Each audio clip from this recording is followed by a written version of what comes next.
Yes, we know it's been a long time, but we're finally back at the auctions. It's been far too long, and in today's episode we're going to have a look at the best that the Brisbane auctions have to offer.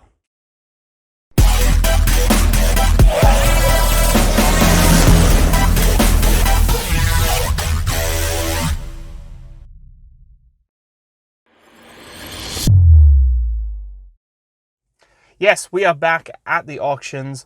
I have sold my MX-5. We are waiting on Morgan to sell his MX-5 at the moment. He's pretty much fixed everything that needs to be fixed on the car as far as I'm aware. So it's just a matter of someone buying it. In the meantime though, I've thought, hey, we've actually got quite a bit of a pool of money. So let's just jump straight into trying to find the next lemon on our way to a Lambo. And the car I'm in today is closer to that Lambo. It is arguably made by the same manufacturer. That's probably going to trigger some Lamborghini owners. And it's a very, very nice car. So without any further ado, the first car that we are checking out today is this Audi A7.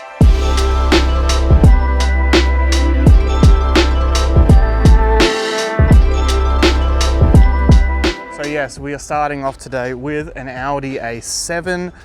Now, I didn't really know anything about these cars until one fateful night, Morgan and I went to the drag strip. Now, it wasn't an A7, it was an RS7, and it had the number plates Lambo Killer, and boy, were they not lying at all. The thing was an absolute rocket ship. And I can't remember what the quarter mile time was, but it was extremely impressive. And then as we were going home, he overtook us on the highway. So it was really cool to see someone just do extremely well at the drags and then just be able to drive the thing home. So today, what is it? It is an Audi A7. It's a 2011 A7. So it's pretty much, if you were watching our video, where we had the Audi A5, it's pretty much the same thing, it's just a bit bigger. It is a 4-door, or 5 if you include the boot, and just, yeah, it's a lot bigger. It's a big luxury cruiser. Walking around, it's a bit hard. The car's obviously been dirty, and then rains on top of that, so we can't really see too many paint imperfections, but this is quite a luxurious car, so I would imagine that there's a good chance that the paint's in okay condition. We have got a little bit of bird poo though, so it does look like it has actually been sitting out for a while. We have a look. The wheels, as always, got a bit of curb rash on it. The discs, no lipping there, so that's good. These are very big discs. The pads actually look relatively, we can't really see in there, relatively new, so that's good.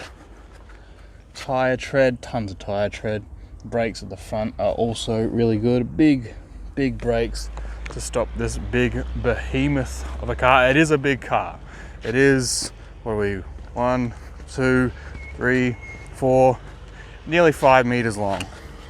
But you want to go inside. That's where it is pretty cool, in my opinion, and special. I've just realized we are missing the chrome cap on the end there. So that's one thing that I've noticed. Also, typical Audi products. This is getting scratched up and just makes it look pretty average, to be honest.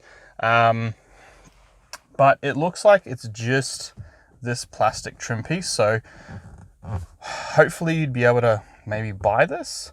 Hopefully it's not connected to the entire door card, because then that could get expensive, because these are quite rare. You don't see them too often. The screen does kind of fold out and everything, but I was in the car beforehand, so it's already folded out. I don't know. Oh, that's how you do that. Okay. I don't know how you shut it. Oh wait, is that it? There you go. So very fancy. Got a flip up screen. This is only a 2011 car, so that's pretty cool tech for back then. The back seats, you can see, just really nice, really luxurious. This is just Really nice leather, really nice. Got extended leg things. Normal ashtray. Okay. I like this touch sensitive pad. It like, yeah, really cool. Again, for 2011, it's pretty cool. Now, again, 2011, start this. We've got an actual digital dash, which for 2011, I'm trying to think. Yeah, even the Porsche was a 2011 same, and it didn't have a digital dash. So like, it's very high end for the time. Yeah, it's a really nice place to be. Anything good in the glove box? No. We've done 137,000 Ks. We'll see if she starts. She should be fine. Everything seems fine. And go. Slow start, but it could be low on the battery. We've got a rear spoiler system fault.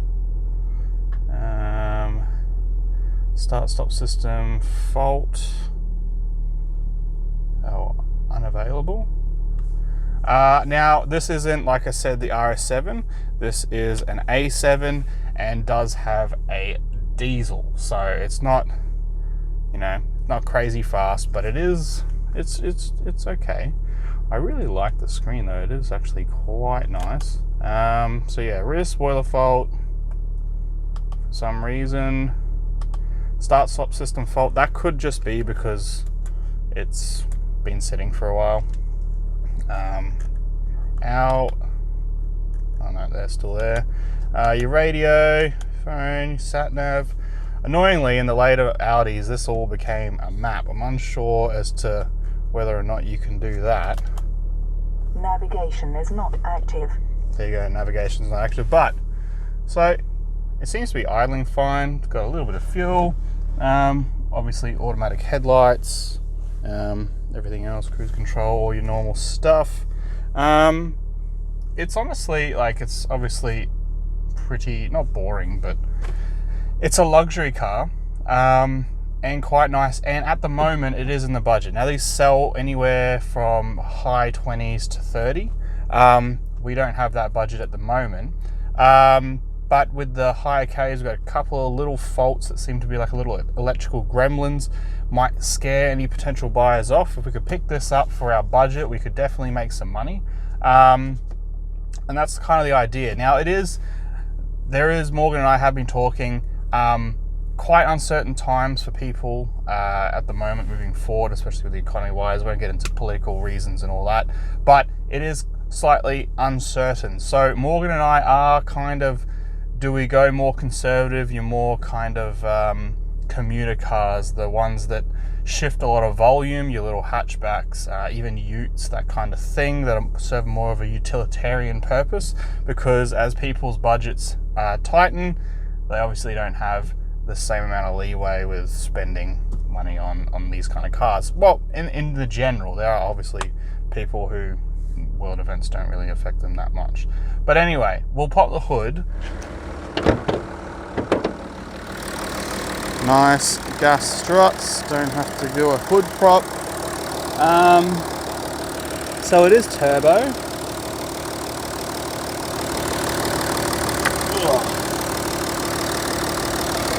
Absolutely no noise in there whatsoever, and that's nice.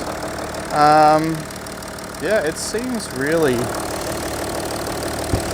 real healthy. I'm not hearing anything bad. It is a diesel, so it is a bit louder, obviously, than a petrol. There's your big turbo. Oh, it's nice. You got your oil right there. Yeah, it seems really nice.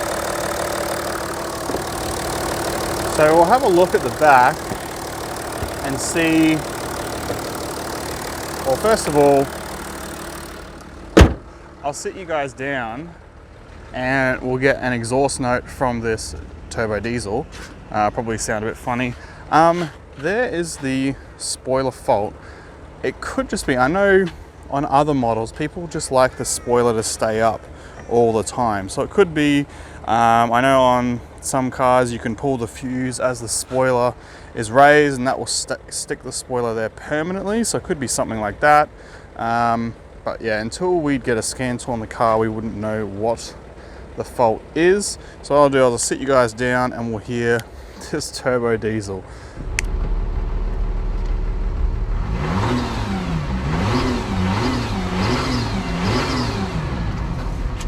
Yeah, look, it sounds like a vacuum cleaner.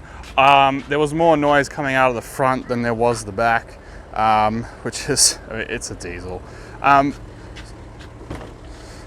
So yeah, oh, we got climate control on the back seat. That's really nice. Nice looking carpet. You've got your own private ashtrays. Is it just me, or is it always the luxury cars when they have the rear mounted ashtrays? It's like every rich person just smokes.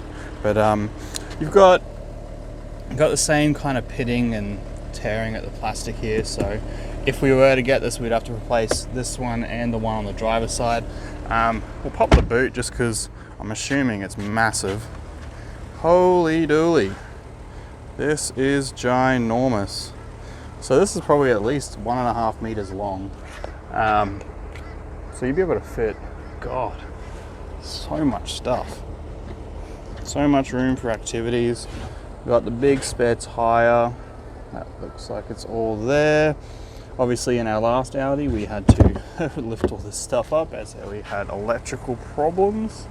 It is power operated. Well, that's a bit fancy. So yes, Audi A7, I really like these. Morgan's a little scarred from our last adventure with Audis, so it'd be a bit tough to convince him to come back to the Euro side, especially if it is an Audi. But this one looks pretty solid. It'll just be a matter of whether or not it actually goes over budget. That'll be the real decider, because it runs fine, it's got a good service history, and as far as I can tell cosmetically on the outside, apart from the wheels being rashed a little bit, it's actually not that bad. So yeah, I think this is a real winner. It's just whether or not we can get it for cheap enough.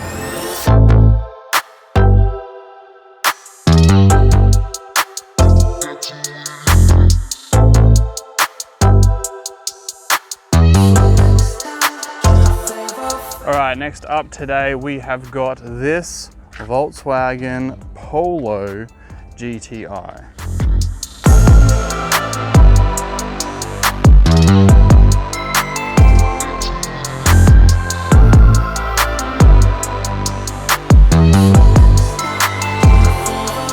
Alright, so Polo GTI. Now, we have had on the channel a Golf GTI with Mark 7. Mark 6. So we thought, hey, why not a Polo? Just the little baby of the Golf GTI. Like the Audi though, it's been very dirty and then been rained on. So it is quite hard to see what the exterior is like, although, yeah, this is all honestly just dust. That's quite amazing. You can see here, it's all just pulled up on the spoiler, but just wiping away. Big bird poo again here, just on the corner, a lot of dust. It seems to be that this side of the lot just gets a lot of bird poo. So yeah, cosmetically the car looks pretty, I mean, it's okay, it's hard to tell at the moment. Just water. Wheels, they got the blacked out, I think they call it a phone dial or something, wheels, because they got the big holes. You can see the car has been sitting a while. It's got quite a lot of surface corrosion, so it'd be interesting to see how much of that would clean up just under normal braking.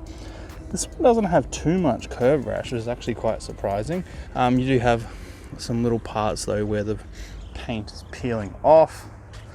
On the rear, same as the front, the rotor's got a bit of surface corrosion. Tyres got tons of tread. This has definitely hit some curb quite well at some point. Then the real rotors are tiny. The main part in this car being front wheel drive, yep, tons of tread. it looks to be in pretty good nick. Just looks like a lot of the cars here, needs a really good clean. We have got though, actually, if I unlock it, right here. Jeez, that's a pretty decent door ding. A very decent door ding. So that is a little annoying. It's hard to flake away the paint. There's a bit of surface corrosion inside the door, so that's not what you want. So this is not looking too good at the moment. We got a hole, wow, a very decent hole in there. Someone really hard has hit that. So she's a bit banged up, but the interior just reminds me of normal Volkswagen, like the Golf did. I'm probably gonna hurt some people's feelings, but I don't like this. I know it's a throwback to one of the original Golfs, but it was cool to bring it back once, but now they're just bringing it back in anything that's GTI. The leather is just so much nicer and better, which is what I really liked about our Golf GTI. But everything in here seems exactly the same. The head unit's the same, the wheels the same, says GTI, the cluster looks the same. Even the gear selector looks the same. Climate control though, this looks a little different. We've got some Volkswagen thing here. But apart from that, everything seems very similar. Same with the handbrake. Oh man, if Morgan was here, he would hate this. This is weird. But I guess it's functional. Alright, there's not much else to say. We'll see what it's like if it does start. I have seen a lot of Polo GTIs especially go through the auctions with engine problems. Just turn that off. Aircon seems nice. Oh, this, I think, fascia plate is out because I can't actually reach the spinny things. Technical term there, the spinny thing. Yeah, I don't know what the deal with that is. Let's have some auto. So on the brake. Ooh, okay. Very rattly on startup. Seems to have sorted itself out now though. It's got absolutely no fuel. We've got a check engine light on. Yep, that's getting cold. I think some Bluetooth thing here for the radio. It's a bit odd if that's a Volkswagen staple. Yeah, the engine sounds very healthy now. It was just on startup, so obviously there wasn't going to be as much oil in the head. Seems to be idling fine.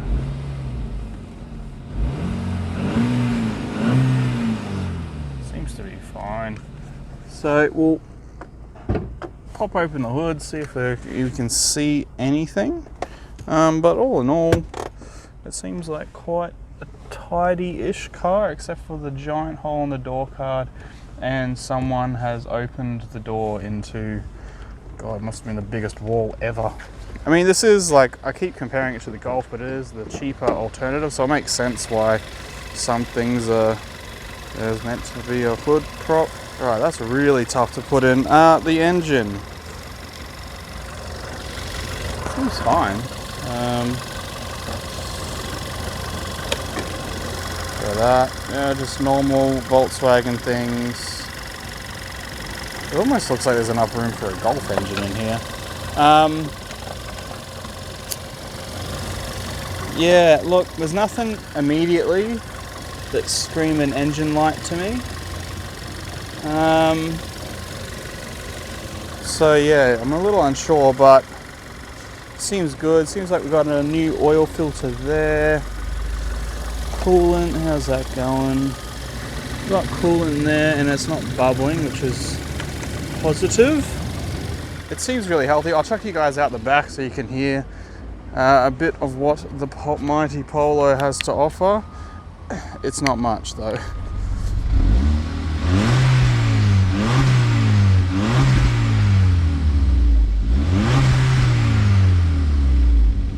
Yeah, a little more volume than the A7. But yeah, it's a tiny little engine. It was never going to have a massive note anyway. But yeah, so it does need a bit of love, does need a bit of work. This is definitely within our budget, so it'll just be whether or not we could get it for a good price, because we don't want to obviously overpay for something. But all in all, it seems fine. It'll be interesting to see what that engine light is though. Obviously though, we can't have a look at that until if we actually buy it. So that's the downside. But yeah, a solid contender, and definitely one within our budget, and one importantly we haven't had before, which is kind of cool. So yeah, we'll go on to the next one, and yeah, I'll see you guys there.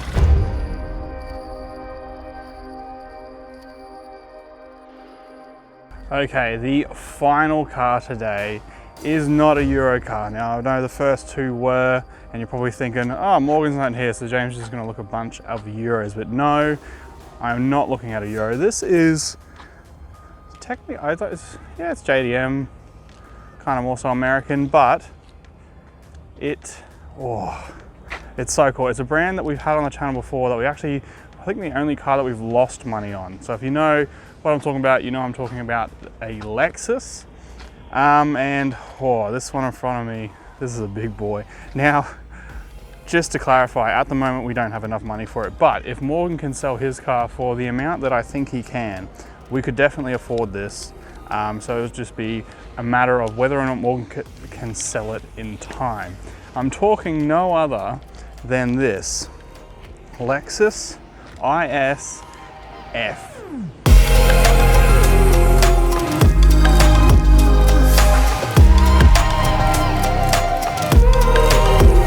Okay, so for those of you who don't know, which I'll be surprised if you don't know, that Lexus actually make fast cars. And the F is kind of like their AMG badge or their M badge. So what's so special about this one? Well, this one has got a big boy V8, which I haven't started yet. I don't know what it sounds like, but I can only imagine that it sounds amazing. Other little things to distinguish it from a normal IS, I mean, just look at the tail tips. You've got 4, which should give you an idea as to what this car is capable of, and we've got a little man on board. Hopefully not at the moment, but anyway, does it have battery? It has battery. Oh boy, this looks awesome. Unfortunately, white leather. Not the biggest fan. Oh, it's actually white and black leather.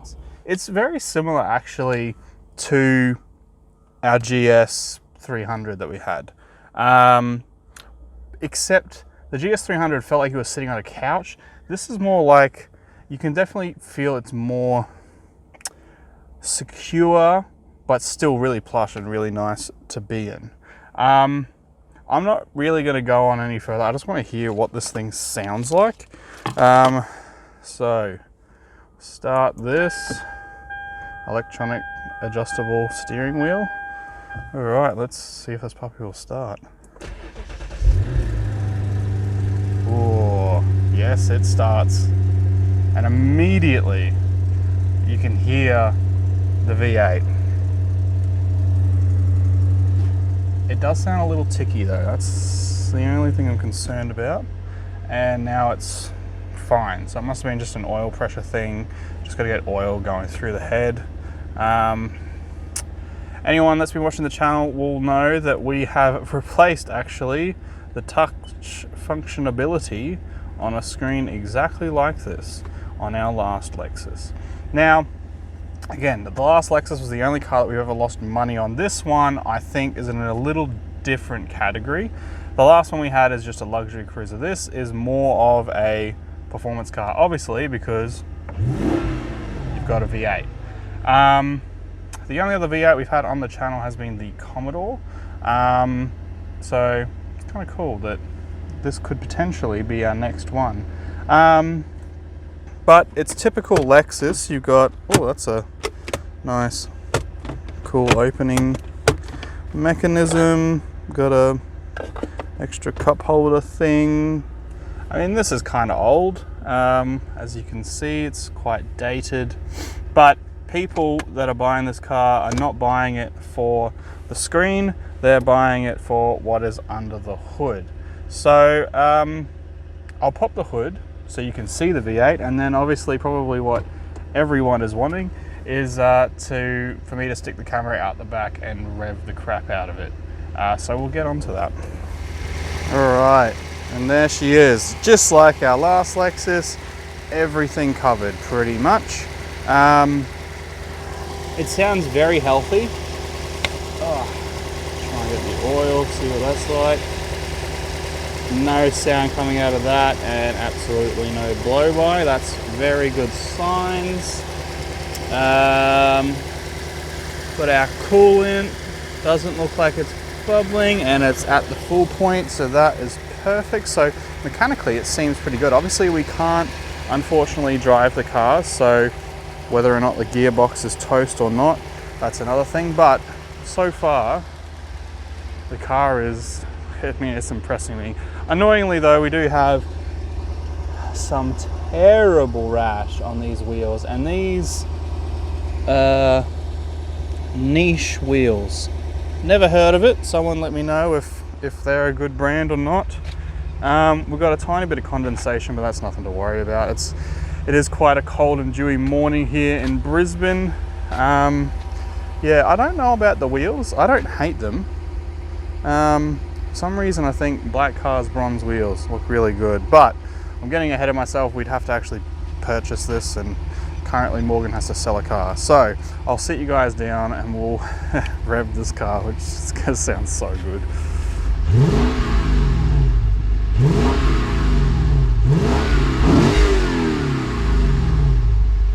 Wow. Wow. It almost sounds like it had like a diverter valve or something. Although now just listening to it, it seems a lot more ticky.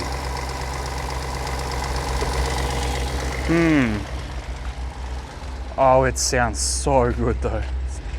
It's definitely ticky now. Over here. Oh, now it's stopped. Something's definitely loose and it's definitely rattling. Maybe potentially something on the exhaust side of things, because the actual rotating assembly sounds pretty good. But yeah, well, that's making a ton of noise. And then just stops. And now it's back again. So apologies if the filming has been not that great. You will know that Morgan is the filmer of the two of us. There might be some shots where you're just looking at my shoulder or something. But yeah, I'll turn this off just in case I'm gonna do some harm. It is really exciting though that as we move up in this challenge, we are getting into these kind of tiers of cars. And probably not something I'd buy, but definitely something I can appreciate. Like, oh. But then the other thing that we have to take into consideration is, as there's still condensation coming out the back, is selling it.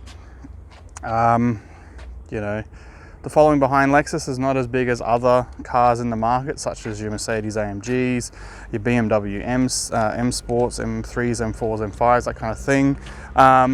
So you are dealing with a smaller audience. And then there's the fact that at the moment fuel is crazy expensive, especially if you own a diesel. So that Audi, quite expensive to run. This Lexus, also quite expensive to run, because I can imagine that it's probably only meant to run on 98 or premium fuel, insurance, that kind of thing. So we do have to start kind of, unfortunately, taking into consideration these kind of things. It was kind of good that we split the cars last time, getting two MX-5s, which is kind of ironic. So perhaps do we do that again? Do we split off again? I'm hoping, hopefully Morgan can sell his car for the right amount of money, but we should have around about 30 grand, maybe a smidge under. So we could split it into kind of two pots of 15 grand. My idea was more so having one pot, we kind of keep it 15 grand or maybe even only 10 grand. That way we can buy things like your Swifts, your Corollas, that kind of thing, which are cars that people are wanting constantly because they're cheap to run, they're cheap to insure, cheap to register, all that kind of thing. And then the other pool we then have fun with. We then buy those, the likes of the Lexus and, you know, Golf R's, that kind of thing. Skyline or Sylvia, we don't know. So that's kind of the ideas today though of the cars.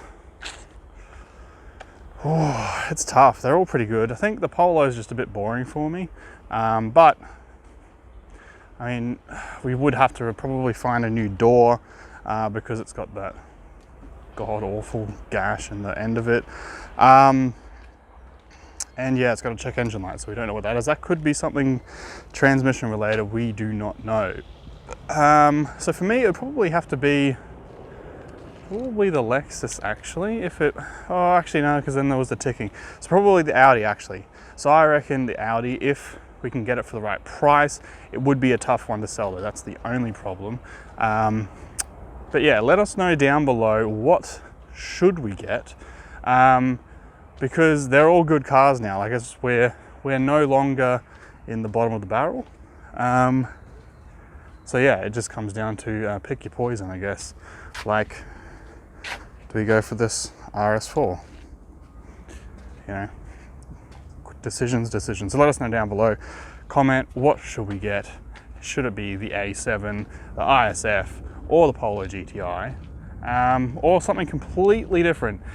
If you find a car, let us know. We are not against buying cars from around Australia. They just gotta, one, fit the budget, and two, be profitable. So if you find something, let us know down below and we'll definitely check it out. But yeah, we'll see you guys in the next video.